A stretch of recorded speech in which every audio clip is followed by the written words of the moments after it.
সরকারের কিছু উপদেষ্টার সমালোচনা শুনলেই তারা বিরক্ত হন, বিভিন্ন মন্তব্য করেন। তাহলে অন্তর্বর্তীকালীন সরকার কেন? আপনারা উপদেষ্টা পদ ছেড়ে দিয়ে রাজনৈতিক দল করেন, গণতন্ত্রের বিরোধী দল কথা বললেই সমালোচনা করবেই, এগুলোর মাধ্যমেই সরকার সংশোধন হবে। মুন্সিগঞ্জ জেলা বিএনপি নবগঠিত আহ্বায়ক কমিটির নেতৃত্ববৃন্দদের সঙ্গে দলের প্রতিষ্ঠাতা জিয়াউর রহমানের সমাধিতে শ্রদ্ধা জানানো শেষে এসব কথা বলেন রুহুল কবির রিজভী। তিনি আরো বলেন, আজকে চালের দাম বাড়লে আমরা সমালোচনা করব, জনগণকে কষ্ট দিলে আমরাই বলবো।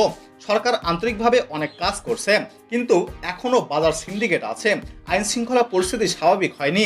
এই দায়িত্ব সরকারের, তাই আমরা সমালোচনা করি, সরকারকে দায়িত্বশীল হতে বলি।